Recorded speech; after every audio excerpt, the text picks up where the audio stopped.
The Second Amendment to the U.S. Constitution guarantees every American the right to bear arms. What are arms? What does it mean to bear them? At least with the First Amendment we know exactly where we stand: freedom of speech. But the right to bear arms leaves the Second Amendment open to different interpretations. We need gun permits to carry a concealed weapon. Do we need knife permits? Yet both can, and often do, cause death. We can own a gun, or a rifle, or a submachine gun, or a machete, and dozens of other tools to kill, even our own bare hands.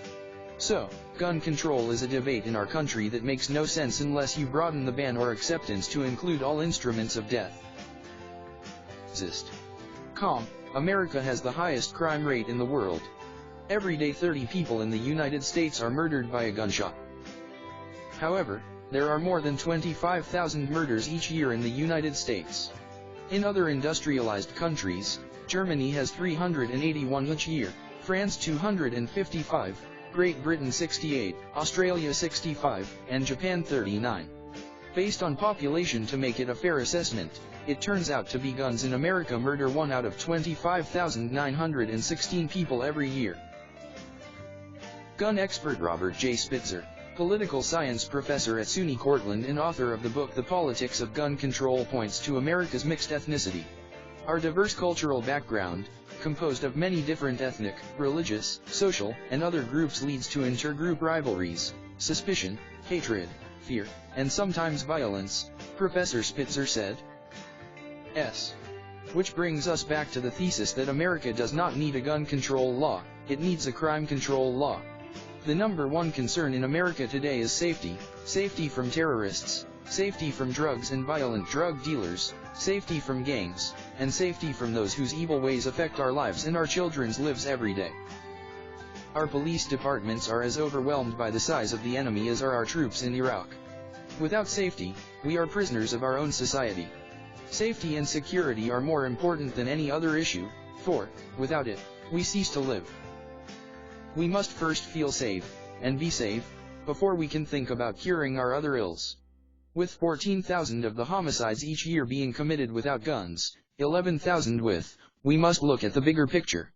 Crime control, rather than a gun control, is a stricter and more effective deterrent than the failed alternatives.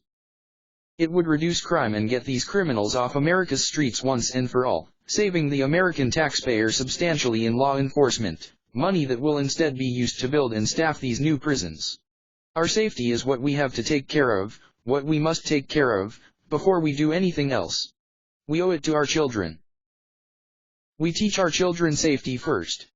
We teach our children about good and evil, right versus wrong.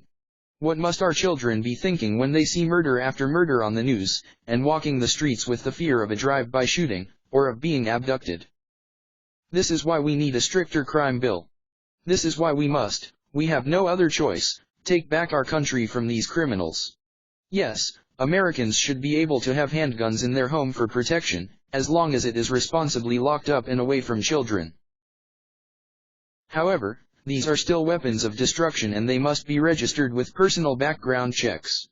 There is absolutely no need or reason for any person, other than law enforcement and the military, to have assault weapons that are aimed to violently kill masses of people.